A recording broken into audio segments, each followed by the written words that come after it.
বন্ধুরা, আজকে তোমাদের সাথে অনেক গুরুত্বপূর্ণ একটা আলোচনা করব। মানুষের কী রকমের ব্যবহার এবং আচরণ কি হওয়া উচিত এবং কেমন মানুষ ব্যবহার করতেছে মানুষ, এই সুন্দর একটা গুরুত্বপূর্ণ ভিডিও নিয়ে তোমাদের মাঝে আসলাম। গুরুত্বপূর্ণ ভিডিওটা আমার দেখো, তাইলে তোমাদের মধ্যে অনেক ভুল ভেঙে যাবে এবং তোমরা অনেক তথ্য আমার কাছ থেকে জানতে পারবা। তাহলে আমার ভিডিওর সাথে থাকো। দেখো, আমি তাজা তাজা লাউ শাক করতেছি। এই লাউ শাকগুলো আমি বাজার থেকে কিনি নিই এবং আমার গাছেরও না, আমাকে এক প্রতিবেশী আমাকে উপহার দিয়েছে।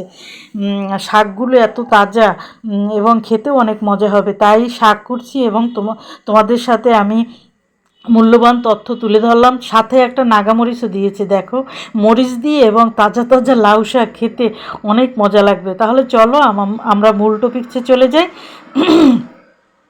মানুষ প্রতিবেশীরা যদি একটা শাক পাতা বা অন্য সামান্য একটা জিনিস যদি কারোর জন্য আনে, তখন মহিলারা বলে কি জানেন, এগুলো আনছেন কেন, কি দরকার ছিল, শাক আবার আনা লাগে, আমরা কিনে খাইতে পারি না, এরকমের কথা বলে। বা একটা সামান্য জিনিস না, আপনারা খাইয়েন, আমাদের দেওয়ার দরকার কি। মানুষ আসলে মানুষকে এরকমের মানে মনে কষ্ট আঘাত দিয়ে তারপর কথা বলে মানুষ। ওরা মনে করে কি ওদের অনেক বুদ্ধি, আসলে ওরা সবচেয়ে বোকা। এবং মানুষ এই যে শাকটা দিয়েছে আমাকে, অনেক ভালোবেসে আমাকে শাকটা দিয়েছে, আমার প্রতি তার অনেক ভালোবাসা, আদর, মায়া, মমতা, স্নেহ এই শাকটার মধ্যে জড়িয়ে আছে, তাই আমার জন্য এই শাকটা নিয়ে এসেছে। তখন মানুষকে প্রশংসা করতে হবে, খারাপ হলেও, সামান্য জিনিস হলেও প্রশংসা করতে হবে, তাকে খুশি করতে হবে।